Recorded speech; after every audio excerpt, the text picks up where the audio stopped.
თქვენ ვიცით სხვადასხვა პარტიების პოზიცია არჩევნებში მონაწილეობა არ მონაწილეობის საკითხთან დაკავშირებით, ვიცით ასევე თქვენი პარტიის ლიდერის ვიქტორ ჯაფარიძის ინიციატივა, რომ უნდა დაიწყოს დიალოგი ოპოზიციის შიგნითაც და მათ შორის არის შანსი ვესაუბროთ ბიძინა ივანიშვილს. თქვენ როგორც პარტიის წარმომადგენელი, როგორ უყურებთ არჩევნებში მონაწილეობის საკითხს, ბატონ გიორგი? მოგესალმებით, პირველ რიგში ძალიან დიდი მადლობა მოწვევისთვის. მნიშვნელოვანი და საინტერესო კითხვა არის, რომელიც დასვით არჩევნების საკითხზე საუბარი, რა თქმა უნდა, ერთისხრივ ჯერჯერობით არის შეიძლება ითქვას გარკვეულწილად ნაადრევით დროიდან გამომდინარე, თუმცა რა თქმა უნდა მომზადება და წინასწარი დისკუსიები აუცილებელი არის იმისათვის, რომ ნაადრევი 2028 წელთან დიახ, თუმცა ზოგადად იდეურად რა თქმა უნდა მნიშვნელოვანი არის ამაზე დისკუსია, ამაზე აზრების გაცვლა გამოცვლა და შესაბამისი პოზიციების ჩამოყალიბება. რაც შეეხება უშუალოდ ჩვენი პარტიის პოზიციას, პოზიცია არის შემდეგში, რომ აზრი აქვს მხოლოდ და მხოლოდ სამართლიან არჩევნებში მონაწილეობას. თუ არჩევნებში ფუნდამენტშივე ცნობილი არის, რომ იქნება უსამართლო აზრი არ იქნება მონაწილეობა, შესაბამისად ჩვენი პოზიციაც ამის დამიხედვით გადაიხედება. რაც შეეხება იმას, თუ როგორ შეიძლება და ალბათ ეს იქნება ყველაზე მნიშვნელოვანი კითხვა, როგორ შეიძლება რომ მივაღწიოთ იმას, რომ არჩევნები იყოს სამართლიანი და ნებისმიერ მონაწილე ადამიანს შეეძლოს, ნებისმიერ მონაწილე პოლიტიკურ სუბიექტს შეეძლოს მოპოვება იმ მხარდაჭერის, რომელიც მას მიაჩნია, რომ აქვს საზოგადოებაში. პირველ რიგში ამისათვის მიგვაჩნია, რომ აუცილებელი კრიტიკული მასის დაგროვება თვითონ არჩევნებში მონაწილე სუბიექტების მხრიდან, დღევანდელი პოლიტიკური წესრიგის შეცვლა აუცილებელი არის. ახალი პოლიტიკური დღის წესრიგის შეცვლა, ამ პოლიტიკურ წესრიგში უნდა იყოს დისკუსია პოლიტიკურ სუბიექტებს შორის, თუ როგორ შეიძლება ამ სამართლიან წესებზე შეჯერება და შესაბამისი კრიტიკული მასის დაგროვება შემდგომში უკვე ამის ქართულ ოცნებასთან სასაუბროთ. მხოლოდ და მხოლოდ ამ შემთხვევაში ალბათ შესაძლებელი არის მიღწევა იმისა, რომ მოხდეს სამართლიანი არჩევნების ჩატარებისა. რა თქმა უნდა, ეს არ იქნება მარტივი პროცესი, რა თქმა უნდა, გამოვა თუ არა ეს არის მეორე საკითხი, უბრალოდ იდეის დონეზე, რა თქმა უნდა, მნიშვნელოვანი არის ის, რომ ერთი რომ საზოგადოებაში შეიცვალოს ეს პოლიტიკური წესრიგი და ჭოროობიდან გადავიდეთ იმისათვის, რომ პოლიტიკურმა სუბიექტებმა როდის შეიძლება, ანუ თქვენ ამბობთ, რომ ახლა ადრეა ამაზე საუბარი. როდის არის ეს დედლაინი, თუმცა უნდა დაიწყოს საზოგადოებამ ამაზე მსჯელობა. მიმაჩნია, რომ საუბარი ახლავე უნდა დაიწყოს, რა თქმა უნდა, და შესაბამისად რაც მალე უფრო დაიწყებს, მით უკეთესი. ეს არა მხოლოდ არჩევნებს ეხება, არამედ მნიშვნელოვანი არის ქვეყნის პოლიტიკური ცხოვრებისათვის. გამომდინარე იქიდან, რომ დღეს როდესაც ჩვენ ვისმენთ პოლიტიკური სუბიექტის განცხადებებს, ძალიან იშვიათად რომ ჩვენი პოლიტიკური სუბიექტების განცხადებები იყოს პოზიტიური, რაიმე ხედვა იყოს იმასთან დაკავშირებით, თუ მომავალში რა შეიძლება შეიცვალოს. რა თქმა უნდა, მნიშვნელოვანი არის ის, რომ შეფასებული იქნეს ქართული ოცნების ქმედებები, თუმცა გარდა ამისა, ჩემი აზრით მნიშვნელოვანია ისიც, თუ საზოგადოებას ხედვა ქონდეს იმისა, თუ როგორ წარმოგვიდგენია მომავალი თითოეულ ჩვენგანს. ეს მომავალი შეიძლება იყოს განსხვავებულად აღქმული სხვადასხვა პოლიტიკური პარტიების სუბიექტების მხრიდან, მაგრამ მნიშვნელოვანი არის საზოგადოებას ამის შესახებ ინფორმაცია ქონდეს. გარდა ამისა, მნიშვნელოვანი არის როგორც უკვე აღნიშნე, თვითონ შიდა პარტიებს შორის კომუნიკაცია. ეს კომუნიკაცია უნდა იყოს იმისათვის, რომ შედგეს ერთობა და დასრულდეს პოლარიზაცია. წინააღმდეგ შემთხვევაში გავაგრძელებთ ისევ იგივე მდგომარეობაში ყოფნას, სადაც ვართ ახლა და თუ გვინდა რომ რაღაცა გამოსავალი ვიპოვოთ ამ სიტუაციიდან, ბუნებრივია საჭირო არის განსხვავებული ნაბიჯების შეხედვის. დეპოლარიზაცია ოპოზიციაში არის ერთ-ერთი ინიციატივა, რაზეც ილაპარაკა ჯერ საქართველოს ლიდერმა, მაგრამ კოალიცია ცვლილების ლიდერები, მათ შორის სურაგირჩი ჯაფარიძე, ამაზე საუბრობს უკვე თვეებია, წლები თუ არა, რომ ერთიანობა არის ის გასახები, რაც დაასრულებს ქართული ოცნების მუდმივ დომინაციას პოლიტიკურ ველზე. აი, კითხვები, რომელიც დღეს ზურამ დასვა, თუ მოისმინეთ, თქვათ, თქვენი კოლეგების ოპოზიციიდან სხვების პასუხები, ან მათ მოსაზრებებს, რომელიც არაერთხელ გაჟღერებულა, თუნდაც იმ ზედაპირულ მსჯელობაში, რაზეც ლაპარაკობს ზურა თავის ვიდეოში, აქვს თუ არა არსებობის უფლება. ანუ ჩვენ მუდმივ დაპირისპირებაში ვერ ვიქნებით ხელისუფლებასთან, ხომ? ჩვენ ვერ ვიქნებით მუდმივ ბოიკოტში. სადღაც ეს უნდა გაწყდეს და როგორ უნდა გაწყდეს, ეს არჩევნებმა უნდა დაასრულოს, ფაქტია. ის როცა ამბობს ლელო, ან მაგალითად ჯერ საქართველო ხო, რაც ახლა მოვისმინეთ, რომ დიდი რაოდენობა უნდა დაგროვდეს კრიტიკული საზოგადოების, რომელიც დაასრულებს არჩევნებით ამ ხელისუფლებას, ამ შანსს როგორ უყურებთ?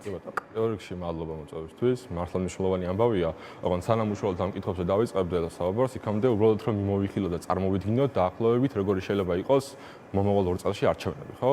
ჯერ გვაქვს წარსული გამოცდილება და მე გვაქვს ის მოცემულობა, რომ ქართულ მოცემამ რაღაცეები შეცვალა. რომ ვიცით, რომ პოლიტიკური პარტიის ლიდერები და საკმაოდ ძალიან ბევრი ლიდერი უნდა იყოს ციხეში.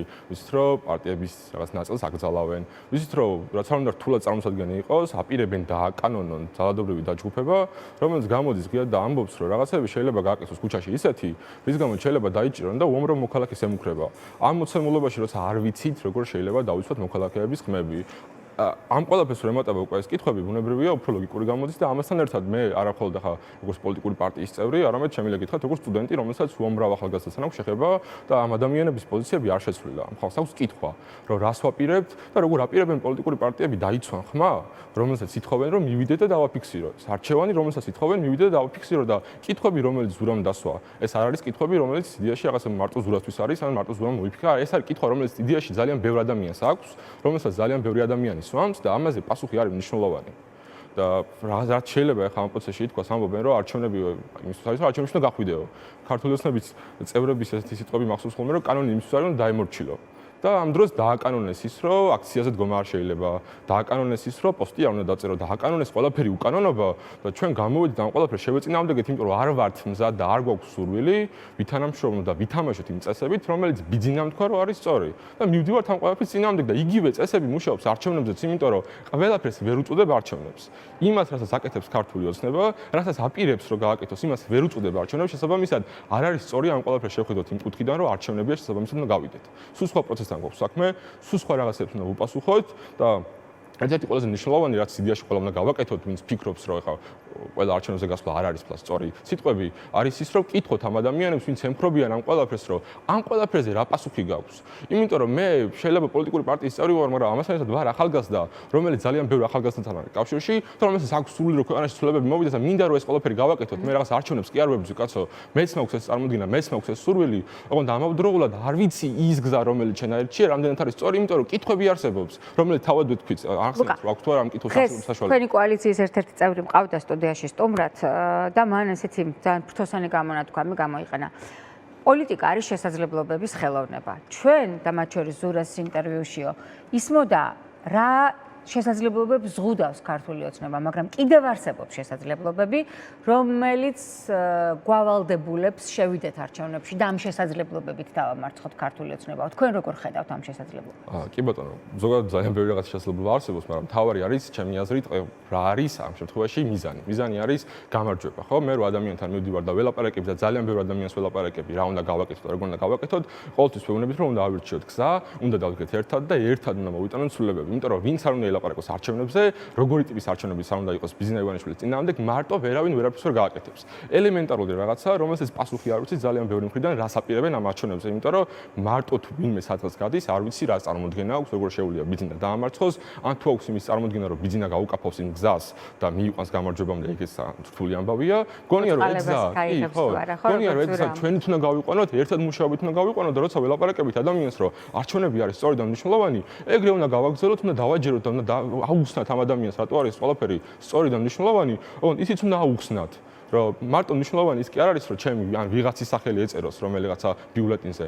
მნიშვნელოვანი არის, რომ ამ არჩევნებით მოვიდეს ცვლილება და თუ ამ არჩევნებს ცვლილება არ მოაქვს, თუ ეს არჩევნები ეხმარება ქართულ ოცნებას პირობითად იმაში, რომ საკუთარი ძალაუფლება შეინარჩუნოს, თუ ეს არჩევნები ქართულ ოცნებას ეხმარება იმაში, რომ რაღაცების ნორმალიზება შეძლოს, მაშინ ჩემი ამოცანა, რატო უნდა იყოს ის, რომ ამ ყველაფერში დავეხმარო, ამ ყველაფერს გავყვე, მაშინ როცა რასაც გავირჩიეთ, ხო?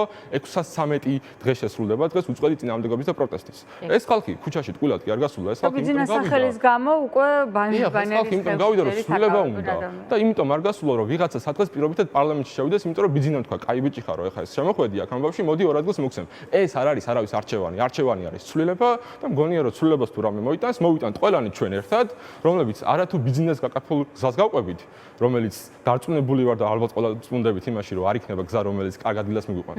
არამედ ჩვენით გავიყვანთ იმ გზას, რომელიც მიგვიყვანს თავისუფალ საქართველოს. მადლობა, ლუკას. ბატონ გიორგი, აი უსმენდით ახლა თქვენს კოლეგას. როგორ ფიქრობთ, ბიძინა ივანიშვილი ოდესმე რაიმე მოწყალებას მოიღებს თავისუფალი საზოგადოების წევრებისთვის, რომ დათმოს რაიმე ტიპი, ან როდის შეიძლება, რამ შეიძლება გამოიწვიოს ბიძინა ივანიშვილის უკან დახევა?